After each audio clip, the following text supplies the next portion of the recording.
Hello guys, welcome back to my channel edutainment and मैं हूं स्मिता सिंह, आपकी educator for code 55 human resource management and labour welfare.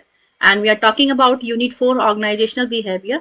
Organisational behaviour में हमने काफी सारे टॉपिक्स कवर कर लिए हैं। ये रहे कंटेंट्स आपके सामने जिन पे हमें बात करनी थी और हम बात कर भी रहे हैं। लास्ट सेशंस में हमने क्या क्या किए हैं ये आपकी स्क्रीन पर आपने, अगर आप मेरे सेशंस प्रीवियस अटेंड किए होंगे तो आपने देखा होगा कि that we have covered organizational behavior, foundations of group behavior, motivation and concepts, organizational effectiveness. So हम बात कर रहे हैं organizational effectiveness की। इसमें काफी सारे टॉपिक्स हैं एंड उसके अंदर सब टॉपिक्स हैं जिन पे हम बात कर रहे हैं। अगर आपने उन टॉपिक्स को नहीं देखा है, उन सेशंस को नहीं देखा है तो आप देख सकते हैं यूट्यूब पर। And we are preparing for NTA UGC NET ज़ेरप 2022। राइट, ये रहे आपकी स्क्रीन पे सारे कंटेंट्स जो कि हमने लास्ट सेशंस में किए हुए हैं। आज के सेशन में हम बात करेंगे, लास्ट सेशन में हमने जो बात की थी वो बात की थी ऑर्गेनाइजेशन इफेक्टिवनेस की, उनके लिमिटेशंस की, स्ट्रेटेजिक कॉन्स्टिट्यूएंसी अप्रोच की बात की थी। Now from this session, in this session you can से will talk about behavioural approach. So will study behavioral approach. According to behavioral approach, the extent to which individual and organizational goals are integrated affects the degree of the organizational effectiveness. So हम क्या देखेंगे? According to behavioural approach के according the extent to which individual and organisation goals are integrated. जो individual, अगर हम बात करते हैं विद इन द ऑर्गेनाइजेशन, एक इंडिविजुअल की बात करेंगे और एक ऑर्गेनाइजेशन की बात करेंगे, दोनों के गोल्स इंटीग्रेटेड होते हैं, एक दूसरे से मिले हुए होते हैं, एक दूसरे के लिए होते हैं, एक दूसरे से बने हुए होते हैं। इन दोनों के मेल जोल से आप किसी भी गोल को अचीव नहीं कर सकते। Like within the organisation, I meant to say within the organisation. अगर आप ऑर्गेनाइजेशनल लेवल पे बात कर रहे हैं तो ऑर्गेनाइजेशन के गोल को अचीव करने के लिए इंडिविजुअल के गोल्स को भी डिटरमाइन करना पड़ेगा।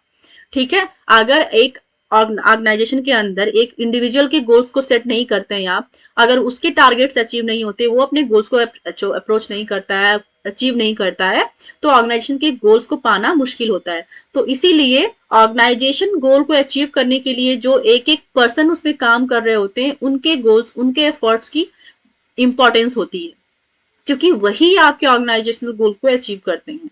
दे are the resources, you can say they are the one who you know achieve the goals. तो इंडिविजुअल और ऑर्गेनाइजेशनल गोल्स इंटीग्रेटेड होते हैं। ठीक है, affect the degree of the organisational effectiveness and they are the people, they are the persons, they are the, you can say, as an individual, as an organization, they are the organizational, they produce the organizational effectiveness, they brought up the idea organizational effectiveness. ठीक है, सो जब अगर बात आप करते हैं organisational effectiveness की, तो वहां पे आप बात करेंगे ऑर्गेनाइजेशन की एज वेल एज इंडिविजुअल की भी। Since individuals are the instrument through which the organisation achieve its objectives. जैसा कि मैंने बोला था कि इंडिविजुअल्स है ना, वो एक रिसोर्स की तरह होते हैं, वो एक इंस्ट्रूमेंट की तरह होते हैं ऑर्गेनाइजेशन के अंदर, through which organisation achieve its objectives, जिनके द्वारा ऑर्गेनाइजेशन अपने ऑब्जेक्टिव्स को अचीव करता है। It is necessary that the goals of the two are properly integrated. ठीक है, सो इसलिए आप, ये बहुत ज्यादा इंपॉर्टेंट है, बहुत ज्यादा जरूरी है कि गोल्स जो होते हैं ना, गोल्स दोनों के, ऑर्गेनाइजेशन के और इंडिविजुअल के भी प्रॉपरली इंटीग्रेटेड होने चाहिए। When organizational goals are shared by all, जब ऑर्गेनाइजेशन के गोल सबके साथ शेयर किए जाते हैं, that is what McGregor calls a true integration of goals.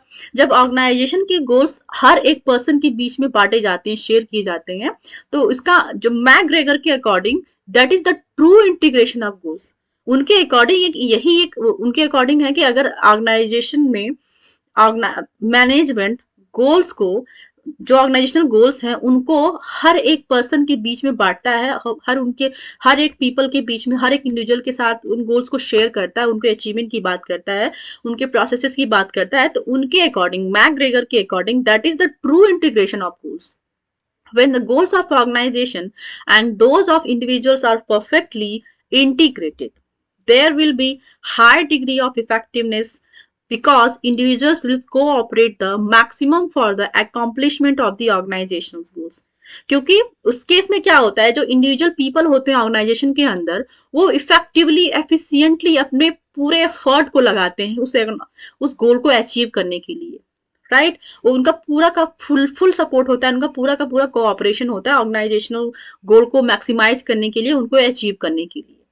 When the integration of individual and organisational goals is high, जब ऑर्गेनाइजेशन और इंडिविजुअल दोनों के दोनों का जो इंटीग्रेशन होता है अगर वो हाई होता है तो उसका अचीवमेंट लेवल भी हाई होता है। ठीक है, right. So it will result in high degree of organisational effectiveness. तो दैट इज व्हाट, अगर दोनों का इंटीग्रेशन हाई होता है तो अचीवमेंट भी हाई होगा, इफेक्टिवनेस भी हाई होगा, right. So we saw the organisational approach. So organisational approach ही आज हम इस सेशन में लेंगे। नेक्स्ट सेशन में हम बात करेंगे कैरेक्टरिस्टिक्स की, ऑर्गेनाइजेशन के कैरेक्टरिस्टिक्स क्या हैं। फिर हम बात करेंगे एनवायरमेंट कैरेक्टरिस्टिक्स की, एम्प्लॉय कैरेक्टरिस्टिक्स की। There are many topics are left, you know, we which we will going to study in next classes. So तब तक के लिए आप मेरे साथ बने रहिए, मेरे साथ जुड़े रहिए। एंड अगर आपको मेरे कंटेंट्स पसंद आते हैं, मेरी टीचिंग स्टाइल पसंद आती है, तो आप मुझे कमेंट करके बता सकते हैं। As a complement I will take those, ताकि मुझे वो और मोटिवेट करें और मैं मोटिवेटेड होके और अच्छा करने की कोशिश करूं। अगर आपको लगता है कहीं पे लैग कर रही हूँ, कहीं पे कोई कमी है, because no one is perfect in the world and even I am not, and I am trying to be best of me, and I am trying to best of my version. So क्योंकि क्या होता है कि हर एक इंसान कुछ न कुछ करके सीखता है। ये जो फेज है हर एक इंसान का, लाइक मेरा जो टीचिंग का फेज है, आपका जो लर्निंग का फेज है, इसमें हम हर दिन कुछ न कुछ सीखते हैं, हर दिन कुछ न कुछ नया पाते हैं अपने आप में। So we all are doing, we all are talking about the effectiveness, जैसा कि हमने प्रीवियस टॉपिक्स में, करंट टॉपिक्स में हम इफेक्टिवनेस की बात कर किए जा रहे हैं। So that is the effectiveness. ठीक है, सो आप मेरे वीडियोस को देखते रहिए। अगर आपको अच्छा लगता है तो, या बुरा लगता है तो भी आप मुझे बता सकते हैं, मैं उन दोनों को ही पॉजिटिवली लूंगी। And thank you so much for watching me, thank you very much.